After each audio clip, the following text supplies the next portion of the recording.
Chapter 3. Day after day for 2 months, with the old man as our instructor, we gave our whole attention to a set of tablets which dealt entirely with characters, symbols, and their position, plan, and meaning. One morning early in March, we went to the room in the temple as usual and found the old gentleman lying on the couch as though asleep. One of our party walked over and placed a hand on his arm to arouse him, then started back and exclaimed, "He is not breathing. I believe he is dead." We gathered around the couch and were so absorbed in our own thoughts of death among these people that we did not hear anyone enter. We were aroused from our reverie by a voice saying, "Good morning." We turned toward the door, and there stood Emil. We had supposed that he was 1,000 miles away, and his sudden appearance had startled us. Before we had time to compose ourselves, he had walked over and was shaking hands all around. In a moment, Emil walked to the couch on which the old man was lying. Placing his hand upon the old man's head, he said, "Here we have a dear brother who has departed from this earth, but has not been able to finish his work among us. As one of your poets has said, he has wrapped his mantle about him and has lain down to pleasant dreams. In other words, you have pronounced him dead. Your first thought is to get an undertaker and a coffin, to prepare a grave to hide the mortal part of him while it dissolves. Dear friends, kindly think for a moment. To whom did Jesus speak when he said, 'Father, I thank thee that thou hast heard me'? He was not talking to the outer self, the me, the shell.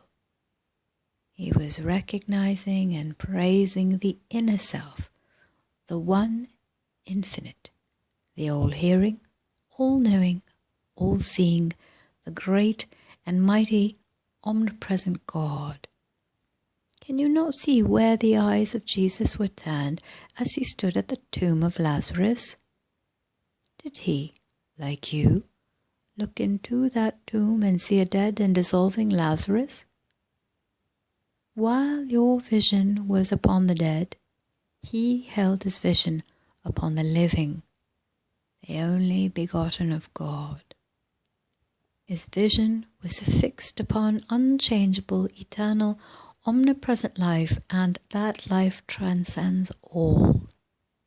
Now, with our vision held steadfastly toward the ever-present reality of God, we can behold his finished work. Here is a dear brother who never relied wholly on God, but went on partially in his own strength until he has reached this stage and given up and made the mistake which so many are making today. The mistake you look upon as death. This dear soul has not been able to let go of all doubt and fear, and thus he has relied on his own strength and has not been able to finish the work set before all. Should we leave him thus, his body will dissolve, and he will be again sent forth to finish his mortal task, which is all but complete. In fact, so nearly complete is it, that we can help him to finish, and we feel this to be a great privilege. You asked if he can again be awakened to full consciousness. Yes, he can, and so can all others who have similarly passed. Though he has passed, as you look upon it, we who have shared a part of his life with him can help him, and he will be able to understand quickly so that he may take his body with him. It is not necessary to leave the body to so-called death and dissolution even after one has apparently made the great mistake.